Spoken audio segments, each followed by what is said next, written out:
Hello viewers, আসসালামু আলাইকুম। কেমন আছেন সবাই?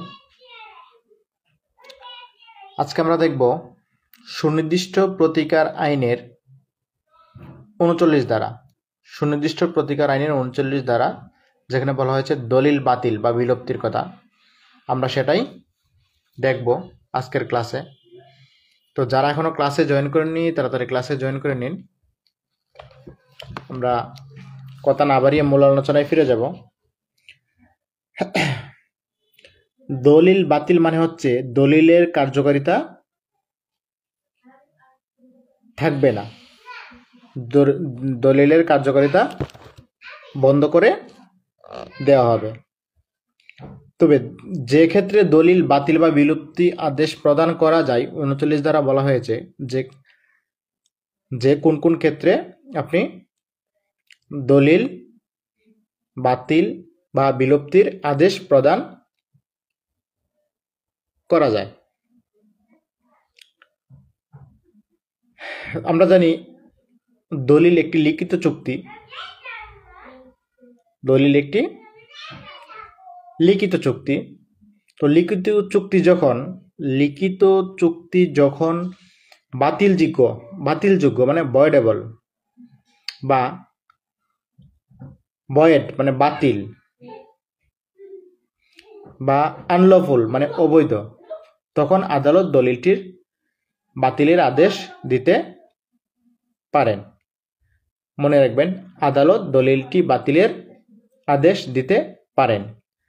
আবার মনে রাখবেন, যে কোনো ব্যক্তি যার যুক্তিসঙ্গত আশঙ্কা বা কারণ আছে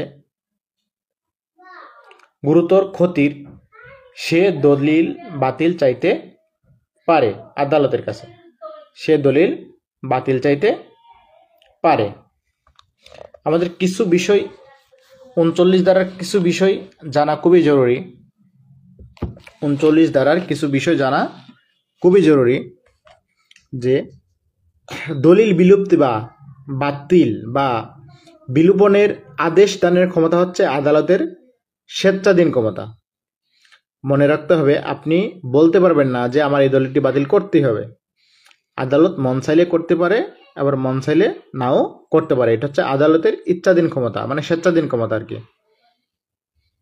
যদি দলিলটি রেজিস্ট্রেশন আইন অনুসারে রেজিস্ট্রিকৃত হয়, তাহলে ডিক্রির একটি কপি দলিল রেজিস্ট্রি অফিসে জমা দিতে হবে।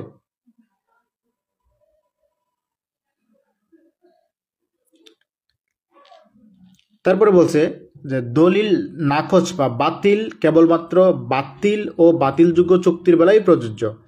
আমরা জানি দলিল যেহেতু একটি লিখিত চুক্তি, এখানে চুক্তি বলতে দলিলের কথা বলা হয়েছে। আবার দলিল বাতিলের মামলার কোর্ট ফি হচ্ছে অ্যাড ভ্যালোরাম কোর্ট ফি। এগুলো জানা খুবই জরুরি। দলিল বাতিলের মামলা হচ্ছে অ্যাড ভ্যালোরাম কোর্ট ফি। তবে এখানে তামাদি আইনে বলা হয়েছে দলিল বাতিলের মামলা 3 বছরের মধ্যে করতে হবে। দলিল বাতিলের মামলা 3 বছরের মধ্যে করতে হবে। আবার সুনির্দিষ্ট প্রতিকার আইনের 40 ধারায় বলা হয়েছে যে দলিল আংশিকভাবে বিলুপ্ত করা যেতে পারে। আশা করি যারা বার কাউন্সিল পরীক্ষা দিবেন তাদের ভিডিওটি অনেক কাজে লাগবে। তো আগামী ক্লাস দেখার আমন্ত্রণ রইল। সবাই ভালো থাকবেন। ধন্যবাদ সবাইকে। আসসালামু আলাইকুম।